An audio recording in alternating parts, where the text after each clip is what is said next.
Saludos viajeros y buscadores de conocimiento. Afilen sus mentes porque hoy vamos a adentrarnos en un campo de batalla histórico verdaderamente fascinante. Mírenme, soy un guerrero forjado en la era medieval, y les puedo decir que cuando la gente piensa en la caída del Imperio Romano, se imaginan un apocalipsis total. Tiempos oscuros, caos, sangre y destrucción. Pero escuchen bien, el dramático colapso de Roma, en realidad, fue el fuego en el que se forjó el dinámico nacimiento de la ciudad medieval. Literalmente, allanó el camino para nuestra sociedad representativa actual.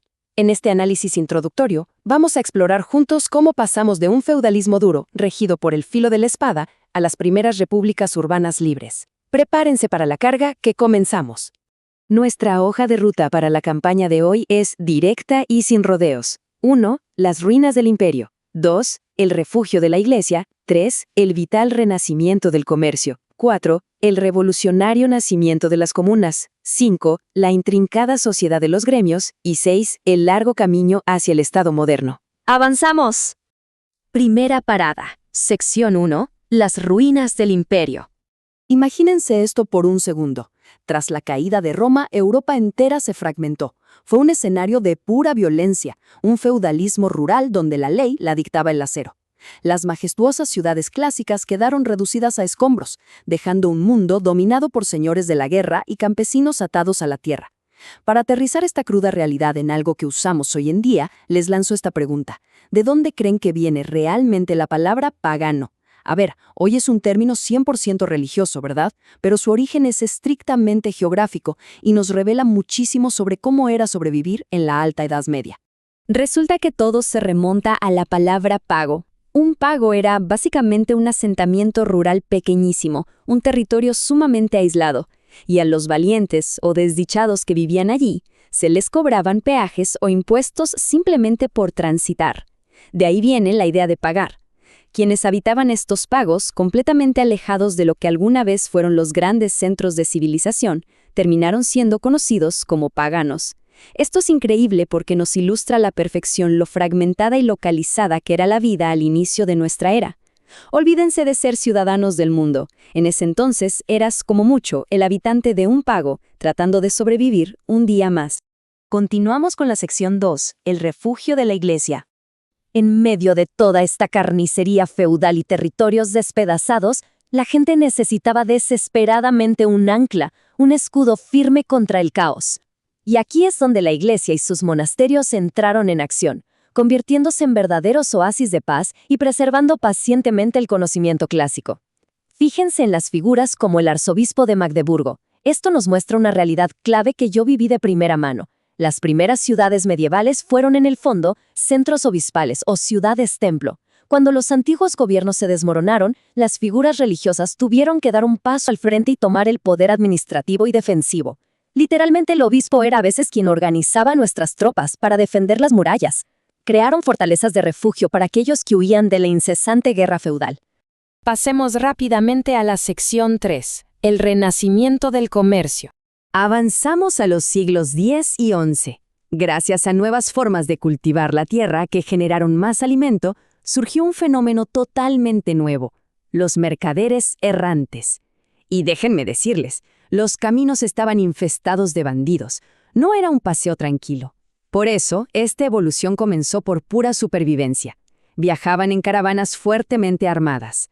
El segundo paso fue sellar esa lealtad formando hermandades voluntarias, como verdaderos hermanos de armas. A medida que estas hermandades se hacían más fuertes y acampaban cerca de murallas o ríos, empezaron a financiar obras y asumir responsabilidades cívicas casi por su cuenta, hasta que finalmente adquirieron tanto poder que tomaron las funciones legales y militares que antes solo tenían el obispo o el conde feudal. Pasaron de ser simples comerciantes a formar poderosos gobiernos cívicos. Este despertar comercial creó dos tipos de ciudades muy distintas. Por un lado, las ciudades administrativas. Estas dependían de la tierra y los recursos rurales, y servían como centros de élite, con una economía súper estricta y regulada. Pero por otro lado, teníamos el dinamismo puro de las ciudades mercantiles. Lugares como Venecia o Génova operaban con una autonomía envidiable. Su motor era el comercio marítimo de larga distancia, orientadas totalmente a la exportación. Estas últimas actuaron como el verdadero corazón palpitante que bombeó la sangre de una nueva economía en toda Europa occidental. Y así llegamos a la sección 4, el nacimiento de las comunas. Créanme cuando les digo que la comuna es quizás la creación social más revolucionaria de toda la Edad Media. Pensemos en las diferencias. El viejo sistema feudal estaba regido por la espada, basado en una jerarquía inamovible y en la servidumbre agrícola. Si nacías siervo, morías siervo. Pero este nuevo sistema cívico, eso era otra historia. Funcionaba por asociación voluntaria. Imagínense a los ciudadanos haciendo un juramento solemne para preservar la paz y defender sus libertades comunes. Se llamaban a sí mismos hermanos jurados. El trabajo por fin pasó a ser libre, basado en intereses mercantiles. Fue un salto espectacular. Literalmente pasamos de la fuerza bruta a un contrato social. Esta nueva paz cívica dejó boquiabiertos a los pensadores que vinieron después. Escuchen esta cita del gran erudito Erasmo de Róterdam cuando visitó Estrasburgo. Él dijo: «Vi una monarquía sin tiranía, una aristocracia sin facciones, una democracia sin tumultos. ¡Qué maravilla!». Describe un equilibrio político que parecía casi legendario. La ciudad medieval libre logró materializar la idea de la república, un lugar donde los derechos sociales y la cooperación económica forjaron una estabilidad que Europa no había visto desde los tiempos de la antigua Grecia. Avanzamos a la sección 5, gremios y sociedad orgánica. Pero bueno, ¿cómo diablos se mantenía este orden en el día a día? La ciudad no era un montón de lobos solitarios, era una verdadera comunidad de comunidades. Y el escudo protector de todo esto era el gremio. Las corporaciones gremiales controlaban casi cada detalle de la vida económica y social. Su trabajo era buscar el equilibrio perfecto, proteger los intereses del que compraba, pero garantizando la libertad del que producía. De hecho, pertenecer a un gremio era prácticamente tu boleto de entrada para ser considerado un ciudadano de pleno derecho.